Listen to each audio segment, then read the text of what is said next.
नमस्कार साथियों, स्वागत है आप सभी का अंकित इंस्पायर्स इंडिया पर। मैं हूं अंकित अवस्थी। आप हैं मेरे साथ में आज एक ऐसे बेहतरीन सेशन पर चर्चा करने के लिए जो कि आपको अमेरिका का एज यूजुअल दोहरा चरित्र तो उजागर करके दिखाएगा ही, और बहुत सी बातें आपको आज के सेशन के माध्यम से डेमोक्रेसी के बारे में सीखने को मिलेंगी। अक्सर डेमोक्रेसी में यह माना जाता है, जनरलाइज्ड किया जाता है कि बोलने की आज़ादी यानी freedom of expression and speech, आज़ादी का मतलब ही यह है कि साहब हम डेमोक्रेटिक कंट्री में हैं। लेकिन क्या डेमोक्रेसी में हर उस चीज़ का स्थान है जो आपके मन में आए आप वो बोल दें, या आपके मन में आए वो प्रोटेस्ट कर दें? इस बात पर एक डिबेट छिड़ चुकी है हाल ही में अमेरिका के अंदर छात्रों के प्रोटेस्ट से, क्योंकि अमेरिका की प्रतिष्ठित यूनिवर्सिटीज़ में छात्र प्रदर्शन कर रहे हैं अमेरिका के इजराइल के समर्थन में रवैये के, अमेरिका के फिलिस्तीन विरोधी रवैये के, इजरायली कंपनियों के द्वारा अमेरिका में जो यूनिवर्सिटीज़ हैं उनको दी जाने वाली फंडिंग के खिलाफ। कुल मिलाकर के एक प्रकार से इजराइल और गाजा की जो बीच का संघर्ष है वो अब अमेरिका के अंदर पहुंच चुका है। वो अमेरिका जो कि नेतन्याहू को पूरी तरह से सपोर्ट करके चल रहा है, और उसके पीछे का प्रॉपर कारण है। हमने अपने कई सेशंस में आपको यह बताया है कि क्यों अमेरिका यहूदियों को सपोर्ट करता है, इजरायली इतने खास क्यों होते हैं। भले ही इनके बीच में कभी कभार टकराहट दुनिया को दिखाने के लिए बताई जाती हो कि इजराइल पर अमेरिका सैंक्शन लगाएगा या कुछ परेशानियां क्रिएट करेगा, लेकिन अमेरिका रियल में कभी भी इजरायलियों के साथ कोई भी भेदभाव नहीं करना चाहता। ऐसी स्थिति में अमेरिका के अंदर यूनिवर्सिटीज में गाजा के समर्थन में, फिलिस्तीन के समर्थन में हो रहे प्रोटेस्ट इजरायली विरोधी प्रोटेस्ट माने जा रहे हैं, यहूदी विरोधी प्रोटेस्ट माने जा रहे हैं। यूनिवर्सिटीज में छात्रों के द्वारा टेंट लगाकर के विरोध प्रदर्शन किया जा रहा है, और पुलिस प्रदर्शनकारियों से निपटने के लिए बल का प्रयोग कर रही है। महिलाओं पर भी पुरुष पुलिस जो है, मेल पुलिस, उसके द्वारा बल का प्रयोग किया जा रहा है। महिला के सम्मान, विरोध प्रदर्शन, मानवाधिकार, इन सब पर सवाल खड़े होते हैं। जब जब अमेरिका के द्वारा डेमोक्रेसी के बारे में सीख दी जाएगी, तब तब लोगों के द्वारा कैपिटॉल हिल में हुई हिंसा और छात्रों पर हुए अत्याचार सवालों के रूप में पूछे जाएंगे। आज का सेशन बेहद खास है, विस्तार से समझिए, और संभवतया आज के सेशन से आप डेमोक्रेसी को और डिटेल में समझ पाएंगे। तो चलिए सेशन की शुरुआत करते हैं। कुछ तस्वीरें पहले देख लीजिए। इन्हीं के कारण हेडलाइन बनी है कि 550 विद्यार्थी अभी तक गिरफ्तार हो चुके हैं। साथियों, महिलाओं के ऊपर मतलब एक प्रकार से एक्शन लेते समय महिला पुलिस का होना अनिवार्य माना जाता है। यहां पर कुछ तस्वीरें हैं जो अपने आप में बहुत कुछ बयान कर रही हैं। इसीलिए यूएस की यूनिवर्सिटीज में जो प्रोटेस्ट हो रहे हैं वो आज के सेशन में डिस्कशन का बेहद बड़ा मुद्दा है। आपसे गुजारिश है कि अपने शुभचिंतकों से इसे जरूर साझा करें। आगे बढ़ते हैं। फिलहाल छोटी सी गुजारिश कर लें, सेशन में आ ही चुके हैं तो एक सब्सक्राइब का बटन है वो दबा दीजिए। एक और गुजारिश कर लेते हैं, अप्रैल के कुछ दिन शेष हैं, नटराज बैच में एडमिशन इसके बाद ब्लॉक हो जाएगा। इसके साथ साथ यदि आप इसमें एथिक्स पढ़ना चाहते हैं डेडिकेटेडली, तो मेरे बैच में एडमिशन भी इसी अप्रैल के आखिरी 2 दिनों के अंदर खत्म हो जाएगा। जीएस फाउंडेशन के अंदर अगर रिकॉर्डेड बैच लेना चाहते हैं वो भी अप्रैल के एंड में खत्म हो जाएगा। पुराने विद्यार्थी अपना बैच रिन्यू करना चाहते हैं, इस अप्रैल के आखिरी 2 दिनों में ये सारे कोर्सेज ऑफ हो जाएंगे। जिन्हें भी एडमिशंस क्लोज करने हैं कर लें, उसके बाद में फिर ये अगले महीने की अंत में ओपन होंगे। चलिए आगे बढ़ते हैं। बात हो रही है अमेरिका की। साथियों, अमेरिका जिस प्रकार से दुनिया में अपने आप को सबसे वर्चस्व वाला कंट्री, यानी कहा जाता है यूएस की हेजिमोनी है जी, वर्चस्व है अमेरिका का। अमेरिका जो चाहे वो कर सकता है, इसके पास इतनी ताकत, इतना पैसा, इतना इन्फ्लुएंस है दुनिया में। ठीक है, इतना कहने के साथ साथ उसने दुनिया को 2-3 बहुत ही जबरदस्त टर्मिनोलॉजी दी हैं। उनमें से एक टर्मिनोलॉजी वो कहता है कि दुनिया को डेमोक्रेसी मैंने सिखाई है। अमेरिका को इस बात का बड़ा घमंड है कि दुनिया को डेमोक्रेटिक बनाने में अमेरिका का बड़ा योगदान है। बाकी जो साम्यवादी होते हैं वो तो धीरे धीरे तानाशाह हो जाते हैं। अमेरिका अक्सर सोवियत रूस में स्टालिन दौर को और सोवियत रूस के बाद बने रूस में पुतिन के दौर को इसी रूप में प्रेजेंट करता है कि देखिए धीरे धीरे ये डिक्टेटर हो जाते हैं। डिक्टेटरशिप साम्यवाद की देन मानी जाती है। हम तो पूंजीवादी लोग हैं और हम लोकतंत्र लेकर आए हैं। तो अमेरिका लोगों को पूंजीवाद का साथ ही साथ लोकतंत्र का मसीहा समझाता है कि देखिए मैं लोकतांत्रिक कंट्री हूं, यहां लोगों को बोलने का अधिकार दिया जाता है। नंबर 1, इसलिए ओल्डेस्ट डेमोक्रेसी कहलवाना पसंद करता है। जिस प्रकार हम इंडिया को लार्जेस्ट डेमोक्रेसी कहते हैं, वो अपने आप को ओल्डेस्ट कहना पसंद करते हैं। दूसरी बड़ी बात, एक और टर्मिनोलॉजी है जिसके आधार पर अमेरिका दुनिया की ग्रेडिंग करता है, और उस टर्मिनोलॉजी का नाम है ह्यूमन राइट्स, मानवाधिकार। उदाहरण के लिए, आज अगर हमारे यहां पर प्रोटेस्ट हो रहे हैं, प्रोटेस्ट में पुलिस ने प्रदर्शनकारियों पर आंसू गैस बरसा दिए, या फिर अपने द्वारा उनको रोकने के लिए कुछ प्रतिबंध लगा दिए, उठाकर जेल में डाल दिया, अमेरिका के अखबारों में दूसरे दिन मानवाधिकारों पर चिंता व्यक्त कर दी जाएगी। जैसे कि कोई भी घटना दुर्घटना घटे तो आप अपनी तरफ से संवेदना भेजते हैं, ऐसे दुनिया भर में यह ह्यूमन राइट का मैसेज भेजता है कि देखिए मानवाधिकारों का उल्लंघन नहीं होना चाहिए। इन्हीं आधार पर अमेरिका दुनिया भर के देशों पर हमले करता है और इन्हीं आधार पर वो दुनिया भर के देशों में सैंक्शंस लगाता है। अगर अगर अफगानिस्तान पर अमेरिका ने कभी भी कोई कार्रवाई की है तो उसके पीछे वो मानवाधिकार ही ओढ़ कर चलता है। आतंकवाद, मानवाधिकार और डेमोक्रेसी की स्थापना तक हम वहीं रहेंगे, इस प्रकार से वो किसी भी देश को टारगेट करता है। ठीक है साहब, आज अमेरिका के अंदर उसी की यूनिवर्सिटीज में लोग अमेरिका को याद दिला रहे हैं कि सर जो आपने हैवी फंडिंग करी है ना इजराइल और गाजा के बीच चल रहे कन्फ्लिक्ट में, अब तक आंकड़ा बताता है कि आप $317 बिलियन से ज्यादा खर्च कर चुके हो मिडिल ईस्ट में इजराइल के पास। किस काम के लिए? कि वो इजराइल को मजबूती से मिडिल ईस्ट में खड़ा रखे और साथ ही साथ अपने आसपास के देशों में अमेरिका का प्रभुत्व का झंडा गड़ा के रखे। अमेरिका के द्वारा बिलियंस ऑफ डॉलर इजराइल के ऊपर खर्च किए जाते हैं। हाल ही में जो इजराइल पर हो रहा खर्चा है उसका उपयोग गाजा के ऊपर हुआ है। लेकिन यह बयान जो मैं अब तक देता जा रहा हूं वो एक तरफा लगते हैं। इंस्टिगेटेड बाय 7 अक्टूबर, आपको याद होगा कि गाजा की तरफ से हमास के आतंकी इजराइल में एंट्री कर गए थे और लगभग 125 से 150 इजरायलियों की जान ले ली थी। उसके बाद इजराइल ने जो रिटेलिएशन किया वो इतना बड़ा हुआ कि अब तक 34,356 लोग मारे जाने की खबर है। आज से 2 दिन पहले का आंकड़ा है। 77,000 से ज्यादा लोग अभी गाजा के अंदर घायल हैं।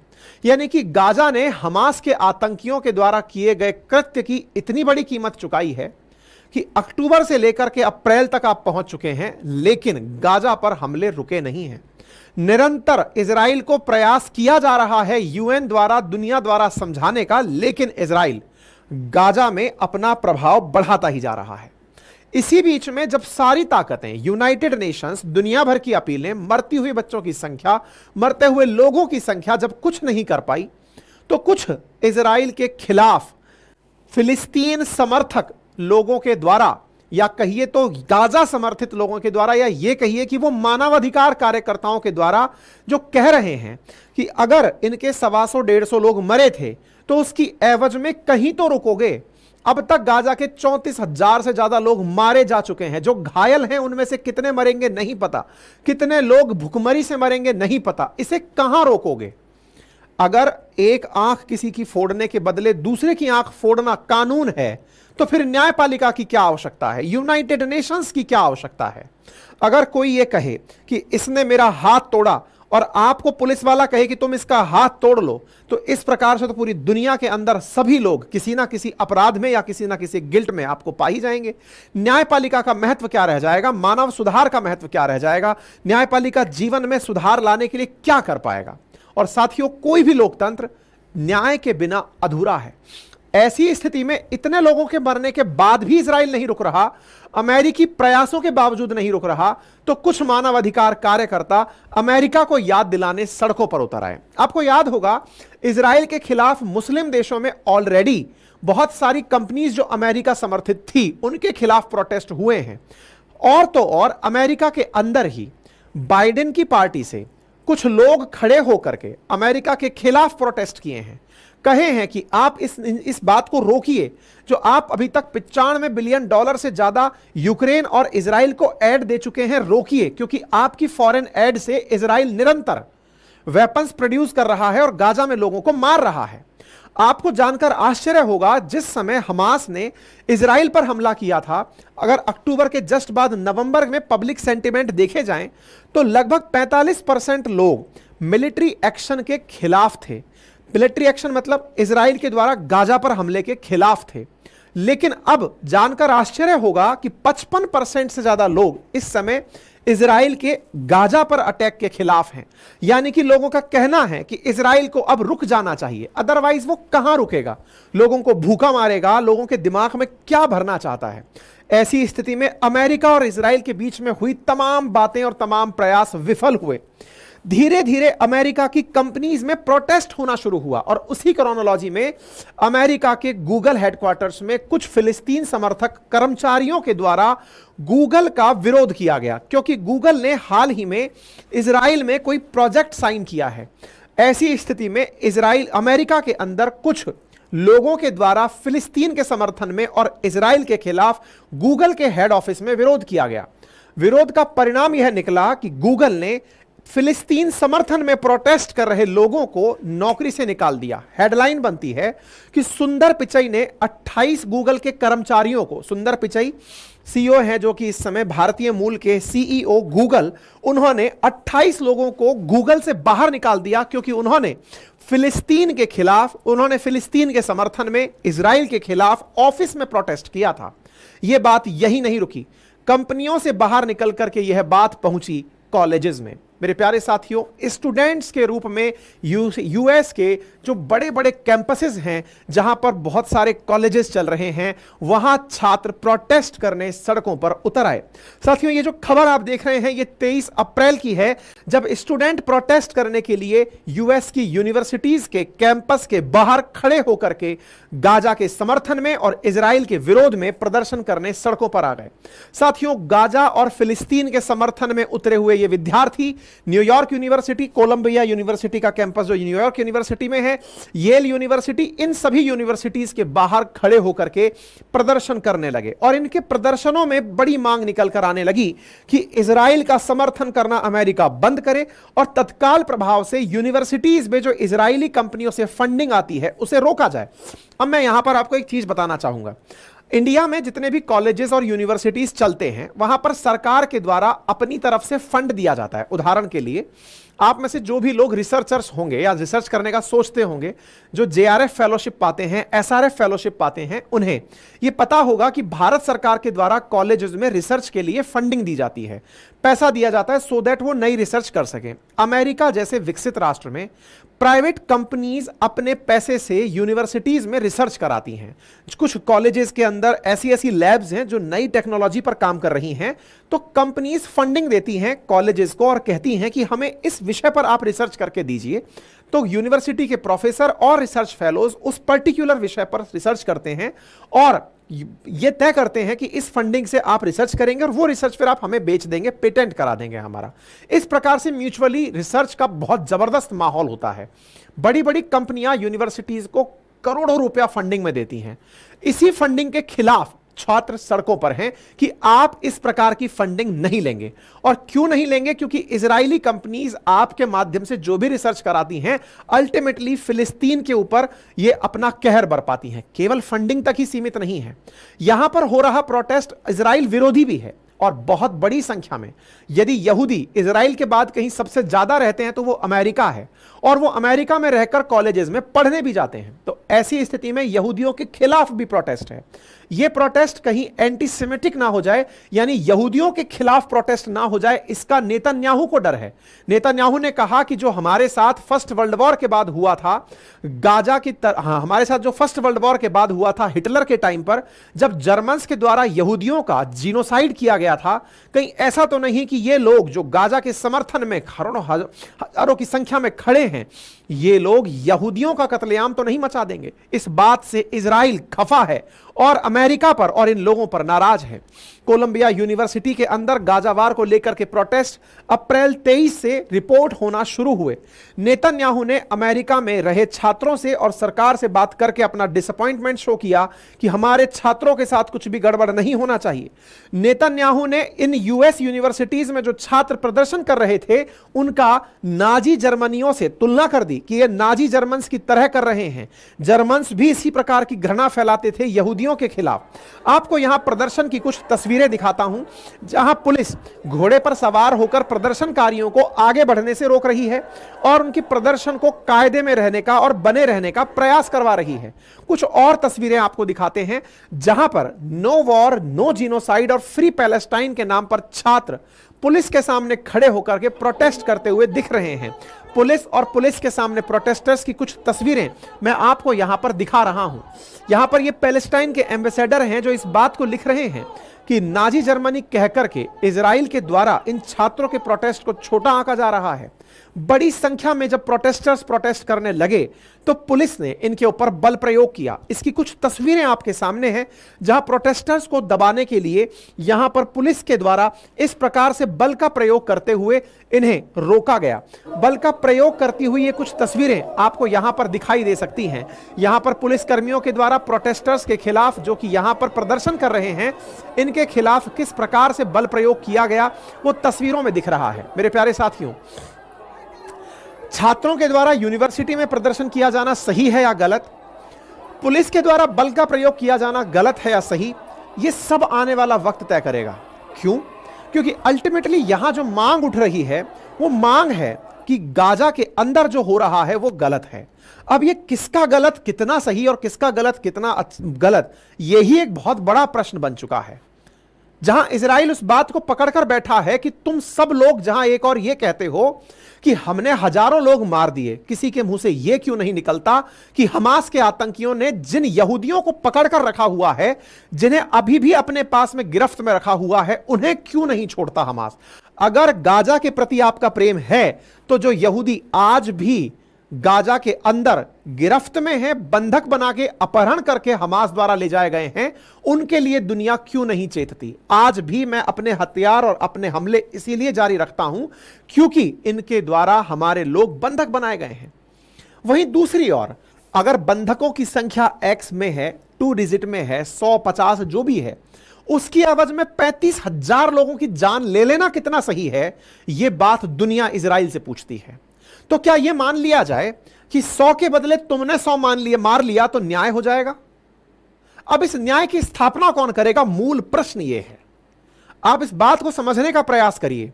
इजराइल कहता है कि हम दुनिया में हैं ही कुछ ही संख्या में, हम संख्या मुश्किल से 1.5 करोड़ यहूदी पूरी दुनिया में है। यहूदियों का पहले ही लाखों की संख्या में कत्लेआम हुआ है और हम हर उस घटना को जिसमें यहूदियों को टारगेट किया जाता है एंटीसेमेटिक घटना मानते हैं। इजराइल का कहना है कि अगर इजराइलियों के खिलाफ कोई भी दुनिया में कार्रवाई हो रही है तो जनता सड़कों पर क्यों नहीं होती? क्योंकि हमारे पास लोग नहीं हैं, जनता नहीं है। अब आपके पास में संख्या है प्रदर्शन करने की, आपके पास में संख्या है अपनी बात को रखने की। यहूदी अपनी बात कहां रखेंगे? उनका कहना है कि जब हम हैं ही इतनी कम संख्या में, हमने पहले ही अपने साथ इतना बुरा देखा है, तो हम अपने आप की सुरक्षा के लिए आक्रामक क्यों ना हो?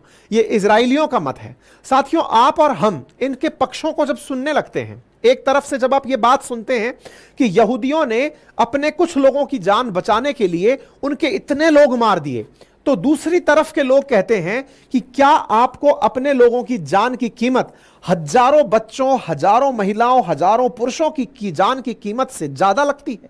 यानी कि अब यह लगने लगता है कि क्या एक यहूदी की कीमत 1,000 गाजा के लोग हैं? यानी कि इंसान की वैल्यू अब 1 = what ऐसे होने लगी है। हो सकता है कि यह बात कहीं पर भी न्याय के रूप में स्थापित और तर्कसंगत होती ना दिखे, क्योंकि यूएन फेल हो चुका है। यूएन के द्वारा इजराइल पर डाला गया प्रेशर फेल हो चुका है और दुनिया को यह खुद से सोचना होगा कि यहां पर शांति की व्याख्या कैसे की जाए, कि क्या आतंकियों ने घुसकर सही किया था या फिर इजराइल ने रिटेलिएट करके सही किया था? दुनिया को जो भी बातें रखनी है अपने अपने पक्ष के आधार पर नहीं, बल्कि निर्णय के आधार पर रखनी होगी। दुनिया के जो भी मसीहा बनकर बैठे हुए लोग हैं, चाहे फिर वो मुस्लिम वर्ल्ड से हो चाहे वेस्टर्न वर्ल्ड से हो, वो अपनी बातें केवल एक तरफा रख रहे हैं और यही सबसे बड़े संघर्ष का कारण है। जब भी फिलिस्तीन के पक्ष में लोग बोलते हैं तो वो एक बार भी हमास के द्वारा किए गए कृत्य का विरोध नहीं करते, वो हमास के द्वारा किए गए कार्य की सराहना करते हैं। वहीं रिवर्स, जब वेस्टर्न वर्ल्ड के लोग इजराइल के द्वारा की गई कार्रवाई पर बोलते हैं तो वो कभी भी इजराइल के द्वारा किए गए कृत्य का विरोध नहीं करते। साथियों, दुनिया में पूरी तरह से हुआ ये जो सेपरेशन है, ये न्याय की अवधारणा के एकदम विरुद्ध है। न्याय के लिए जो संस्थाएं गठित की गई थी, यूनाइटेड नेशंस, यहां पर केवल और केवल मजाक बनकर रह गया है। साथियों, यहां पर ये तस्वीरें जो आपको मैं दिखा रहा हूं, आप यहां पर ये जो येलो येलो गन लोगों के हाथ में देख रहे हैं, यही टेजर गन है जिसके आधार पर लोगों को इलेक्ट्रिक शॉक दिए जाते हैं। ये देखिए, ये गिरफ्तार किया पुलिस वाला इस व्यक्ति को येलो गन से उसके शॉक दे रहा है ताकि उसको कंट्रोल किया जा सके।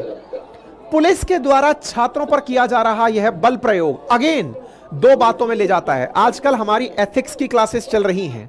एथिक्स की क्लासेस जो कि मैं अपनी पाठशाला एप्लीकेशन पर ले रहा हूं, वहां पर नैतिक द्वंद्व, मोरल डायलेमा, ये सवाल पूछ रहा हूं और ये इंटरव्यू में पूछा जाएगा। बहुत से इंटरव्यूज में ये क्वेश्चंस आने वाले समय में पूछे जाएंगे कि सही और गलत की व्याख्या क्या है। ये सोसाइटी तय करती है, और अगर सोसाइटी तय करती है, अमेरिका की सोसाइटी लोकतंत्र की समर्थक है, तो उसमें फिर ये गलत हो रहा है। यानी अमेरिका के द्वारा यदि इस प्रकार से छात्रों पर बल प्रयोग किया जा रहा है तो क्या यह गलत हो रहा है? यह बड़ा प्रश्न है। छात्रों के द्वारा क्या प्रदर्शन करके सही किया जा रहा है जहां पढ़ने की जगह है? फिर से यह बड़ा प्रश्न खड़ा होता है। और साथियों, ऐसे मोर्चे पर खड़े होकर के आप जब अपना विश्लेषण करेंगे, क्या सही और क्या गलत, इसमें जब आपको प्रोटेस्टर्स दिखेंगे तो प्रोटेस्ट करने वाले विद्यार्थियों की पढ़ाई में जो बाधा बन रहे हैं, इजरायलियों की सुरक्षा के लिए जो बाधा बन रहे हैं, वो सही है, या फिर पुलिस के द्वारा जो उन पर बल प्रयोग किया जा रहा है, पुलिस सही है? महिलाओं के खिलाफ पुलिस के द्वारा जो बल प्रयोग किया जा रहा है, क्या वो सही है? यूनिवर्सिटी के प्रोफेसर्स को गिरफ्तार करके ले जाया जा रहा है, क्या वो सही है? साथियों, अमेरिका को भारत की एक बात सुननी चाहिए। भारत की तरफ से इस विषय पर एक जबरदस्त टिप्पणी दी गई है। भारत ने कहा है कि जब आप बात करते हैं दुनिया के सामने, तो वही बातें आपकी मायने रखती हैं जो आप अपने घर में करते हैं। अपनी कहावत में इसको यूं कहा जाता है कि जब आपके घर शीशे के हों तो दूसरे के घर पत्थर नहीं मारा करते। अमेरिका ने दुनिया को जब जब लोकतंत्र की परिभाषा सिखाई है, अमेरिका ने जब जब लोगों को न्याय सिखाया है, मानवाधिकार सिखाए हैं, तब वो ऐसी घटनाओं पर तुरंत टिप्पणी करने चला आता है, अपनी राय बिना सोचे रखता है। आज अमेरिका इन्हीं सवालों के बीच घिर गया है। चाइना इन पर पूछ रहा है सवाल, उनके लोग पूछ रहे हैं कि क्या पुलिस के द्वारा इस प्रकार से बल प्रयोग करना उचित है? क्या पुलिस के द्वारा इस प्रकार से छात्रों को पटक पटक करके दबा देना सही है? क्या प्रोटेस्टर्स को बचाने, प्रोटेस्टर्स को गिरफ्तार करने के ये तरीके जो पुलिस द्वारा अपनाए जा रहे हैं, ये सही हैं? हमने आपको इसके बारे में अपडेट करने के लिए अपने ट्विटर हैंडल पर इस जानकारी को पहले भी दिया है। साथियों, इन विषयों का आंसर यस और नो में होता ही नहीं है। डेमोक्रेसी में इसीलिए कहते हैं ज्ञान आवश्यक है। डेमोक्रेसी शब्दों में नहीं होती है कि साहब बोलने का अधिकार है, बोलने नहीं दिया तो मेरे साहब खिलाफ डिक्टेटरशिप आ गई। नहीं, यहां पर हमें रीजनेबल रेस्ट्रिक्शंस जो कि हमारी तरफ से आज बोले गए हैं, एंड में मैं बताऊंगा कि भारत ने क्या स्टैंड दिया है।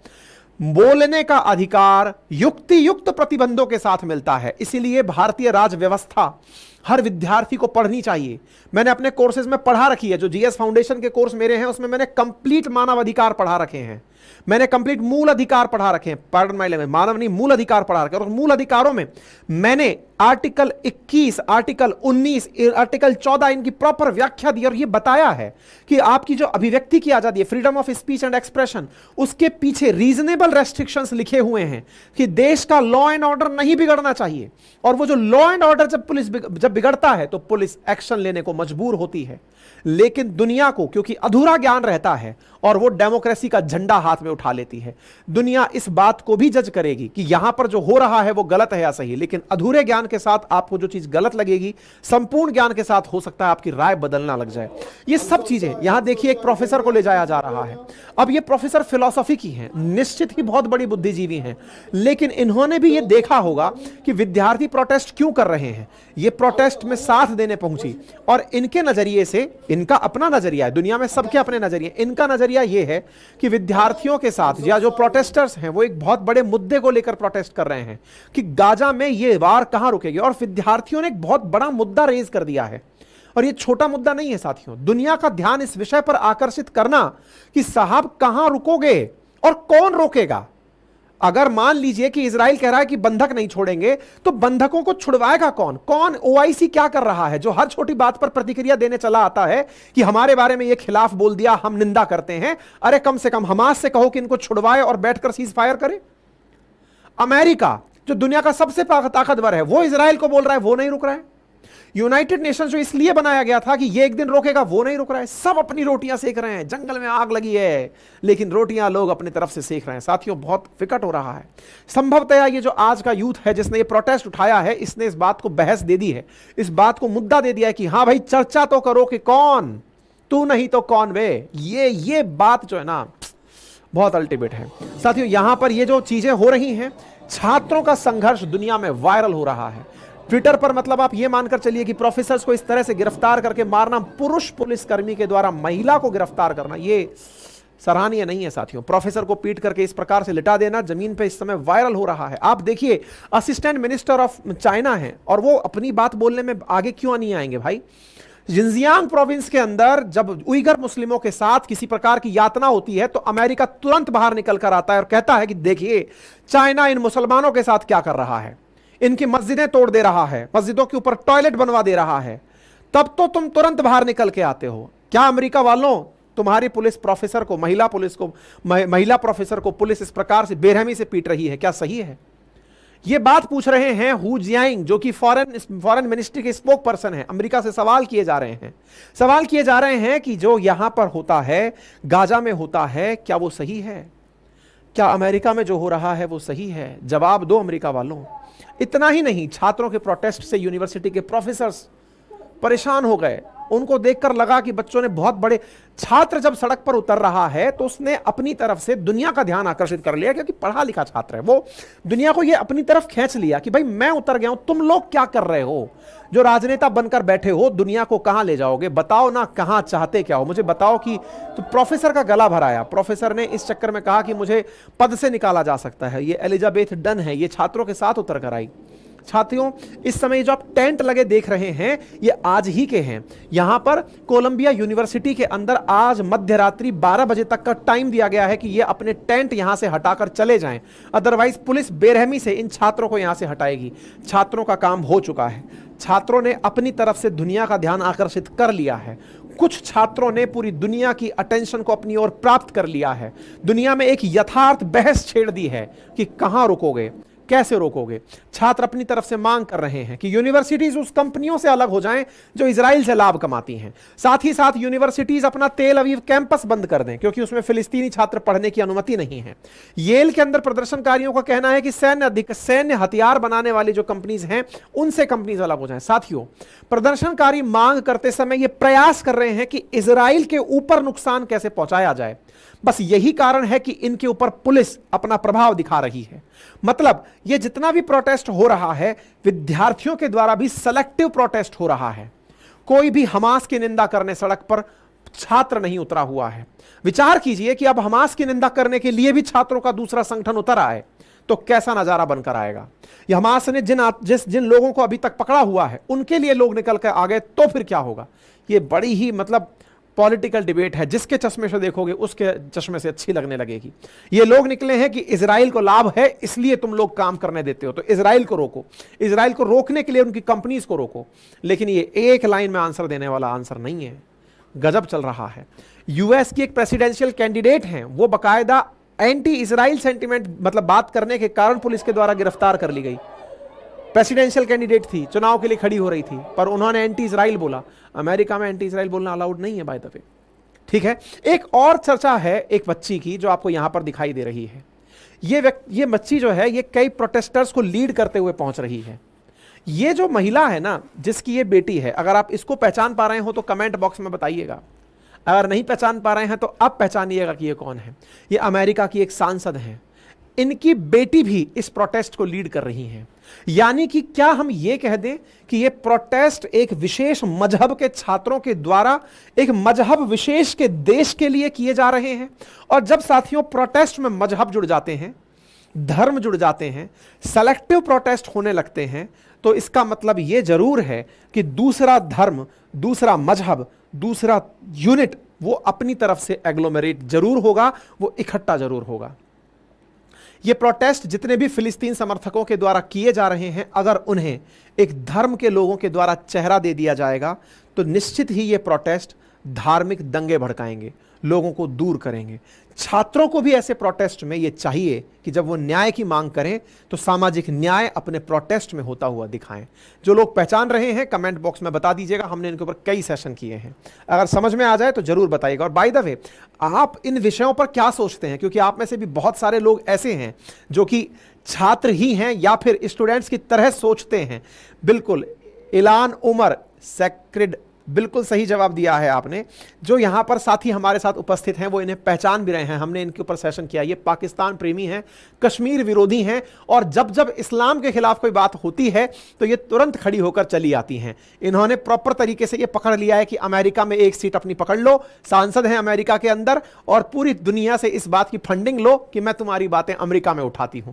बढ़िया इज्जत पाती है। इनकी बेटी भी बिल्कुल पूरी तरह से वो बन चुकी है, प्रोटेस्टर बन चुकी है, बाकायदा इन प्रोटेस्ट को वो लीड कर रही है, बाकायदा चुनावी डिबेट्स में जा रही है कि देखिए फिलिस्तीन के लोगों के साथ गलत हो रहा है। प्रॉपर तरीके से टूल किट चल रहा है, दुनिया में गजब ही हो रहा है। खैर, फिलहाल के लिए तो देखना यह होगा कि 31 यूनिवर्सिटीज में चल रहे इस इजराइल विरोधी प्रदर्शन को लीड करने वाला कोलंबिया यूनिवर्सिटी आज रात 12 बजे क्या करता है, क्योंकि अल्टीमेटली 12 बजे तक का ही टाइम उनके पास है। उन प्रोटेस्टर्स को हटना होगा। यूनिवर्सिटीज ने बच्चों को वर्क फ्रॉम होम कर दिया है कि भैया घर बैठ के पढ़ो, ऑनलाइन पढ़ाई कर लो, कॉलेज मत आओ, कॉलेज में प्रोटेस्ट चल रहे हैं। बाकी देखते हैं इस प्रदर्शन से क्या फर्क पड़ता है। लेकिन प्रोटेस्टर्स ने साहब झंडे उतार दिए अमेरिका के, फिलिस्तीन के झंडे लगा दिए। ये सब चीजें अमेरिका कितनी बर्दाश्त करता है ये भी देखने लायक होगा। सब लोग मजे ले रहे हैं। यूएस को लोग आईना दिखा रहे हैं, कह रहे हैं कि सर वो जो आप हमारे बारे में बोल देते हो कि सिग्निफिकेंट ह्यूमन अब्यूज हो रहा है इंडिया में, जरा उस पर सोचिए ना सर। 2024 में भी कुछ ऐसा ही बोले थे आप सर, आप ऐसा ही एक रिपोर्ट 2023 में भी निकाल दिए थे, ह्यूमन राइट अब्यूज इंडिया में हो रहा है सर। 2022 में भी आप रिपोर्ट इंडिया में ह्यूमन राइट अब्यूज पर निकाल दिए थे सर। आप एनी टाइम, जब हमारे यहाँ सीएए का प्रोटेस्ट हुआ था तब भी आपने ह्यूमन राइट का कुछ निकाल दिया था। भारत ने लेकिन इस बार बहुत ही अच्छा आंसर दिया है। मतलब मैं ये कह रहा हूं कि इस लाइन को ना अंडरलाइन करके लिख लेना चाहिए, जो यहां पर भारत के विदेश मंत्रालय के प्रवक्ता ने बोला है। विदेश मंत्रालय के प्रवक्ता बोले हैं कि we are all judged by what we do at home. हम अपने घर पर क्या करते हैं, लोग हमें उससे जज करते हैं, ना कि उस बात से कि हम दुनिया को क्या कहते हैं। वाह, मतलब ये लाइन तो मतलब ये समझ लीजिए कि इन रणधीर जायसवाल साहब ने जो बात बोली है ना, मतलब ये ऐसी बात बोली है कि जयशंकर साहब से भी एक कदम आगे की बात बोल दी इन्होंने। मतलब प्रॉपर मारा है। लाइन क्या बोली है कि we all are judged by what we do at home. America वालों को सीधी सी लाइन में बोला गया है। उनसे पूछा गया, जरा सुनिए आप, कि कई लोग पूछ रहे हैं कि अमेरिका के प्रदर्शन जो हो रहे हैं उस पर आप क्या कहेंगे। बस बोले हम तो इतना ही कहेंगे, हम देख रहे हैं ये सब चीजें। अक्सर क्या होता था कि इंडिया कभी बाहर के मुद्दों पर बोलता नहीं था। और ये बात बहुत प्यारी बोली, ये बात भी सुननी चाहिए। इस बात को लिखित में सुनिएगा। यहां पर रणधीर जायसवाल ने बहुत अच्छी बात बोली है, और वो क्या है, we have seen reports on the matter and have been following related event in every democracy. और मैं आपको ये बताना चाहूंगा साथियों, कोट अनकोट आप इस चीज को जरूर मानकर चलिएगा। अगर डेमोक्रेसी का अधूरा ज्ञान है ना तो आप पछताएंगे। In every democracy, there has to be the right balance between freedom of expression, अभिव्यक्ति की आजादी, और sense of responsibility and public safety and order. ये जो सेफ्टी एंड ऑर्डर यानी ऑर्डर सेफ्टी की, पब्लिक ऑर्डर सेफ्टी की जब हम बात करते हैं तो कानून व्यवस्था की बात आती है, और सेंस ऑफ रेस्पॉन्सिबिलिटी कि जब भी आप कोई प्रदर्शन कर रहे हो तो ये ध्यान रखें कि आपके प्रदर्शन से कोई परेशान तो नहीं हो रहा है। जब सीएए के एंटी सीएए प्रोटेस्ट इंडिया में हुए थे तो एक लंबे समय तक दिल्ली का एक एरिया पूरी तरह रोड कनेक्टिविटी ब्लॉक पाया था। इसी प्रकार से जब कोई प्रोटेस्ट हो रहा हो, चाहे पटरी पर हो रहा हो, चाहे सड़कों पर हो रहा हो, जब लैक ऑफ रेस्पॉन्सिबिलिटी प्रोटेस्टर्स में देखी जाती है तो पब्लिक उनके खिलाफ खड़ी हो जाती है। लोकतंत्र में लोग उनके खिलाफ खड़े हो जाते हैं कि तुम हमारी सुविधा के लिए खड़े हो कि अपनी सुविधा के लिए। और जब सेलेक्टिव सुविधा हो तो हम तुम्हारे कारण परेशान क्यों हो। अगर एक जाति, एक वर्ग, एक समूह अपने लिए प्रदर्शन कर रहा है तो दूसरे लोग दुख क्यों भुगते। विचार करिए कि अगर वो सब लोग एक हो गए और तुम्हारे खिलाफ खड़े हो गए कि तुमने अपनी सुविधा के लिए मेरा रास्ता क्यों रोक दिया, तो सोचिए डेमोक्रेसी कहां खत्म होगी। सिविल वॉर क्रिएट हो जाएगा बॉस। डेमोक्रेसी बहुत घातक वेपन है, अगर इसका गलत तरीके से उपयोग कर दिया जाए ना, ये सेफ्टी के लिए यूज की जाने वाली चीज है। लोग अगर इसका मिस इंटरप्रिटेशन कर जाए ना तो फिर बवाल हो जाता है। विचार करके आप खुद से सोचिए ना, डेमोक्रेसी राइट टू फ्रीडम देती है, फ्रीडम ऑफ एक्सप्रेशन देती है। एक्सप्रेशन के नाम पर आप प्रदर्शन का अधिकार पाते हैं, लेकिन अधिकार के नाम पर आप रोड जाम कर देते हैं, सड़क जाम कर देते हैं, कॉलेज में स्कूल को एडमिशन को जाम कर देते हैं। और विचार करिए, आपके खुद के जो स्वार्थ थे उनकी पूर्ति के लिए आपने ये किया, रेस्ट लोग भी एक हो गए कि तुम्हारी जरूरत के लिए मैं क्यों भुगतूं, मेरा तो चल रहा है ना, मेरे को तो मिल रहा है ना, ये तुम्हारे कारण मैं क्यों परेशान हूं। तो सोचिए क्या होगा, विचार कीजिए। इसीलिए डेमोक्रेसी में क्या कहा गया है, फ्रीडम ऑफ एक्सप्रेशन है, लेकिन ध्यान रखिए सेंस ऑफ रेस्पॉन्सिबिलिटी। सरकारें अपनी तरफ से जगह देती हैं प्रोटेस्ट करने की, कि यहां बैठ के प्रोटेस्ट करिए। सरकारें जगह देती हैं कि प्लेस सेफ्टी एंड ऑर्डर ना बिगड़े, आप पुलिस से परमिशन लीजिए और प्रोटेस्ट करने बैठिए।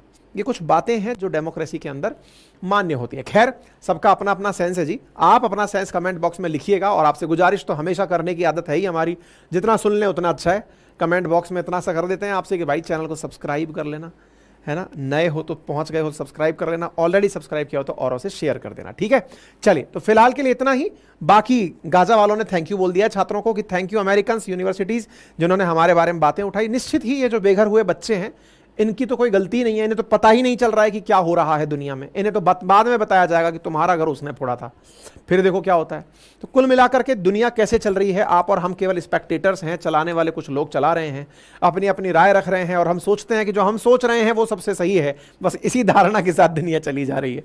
बाकी बताइएगा आप भी, उम्मीद रहेगी कि आप कुछ भला करेंगे। फिलहाल के लिए इतना ही, धन्यवाद।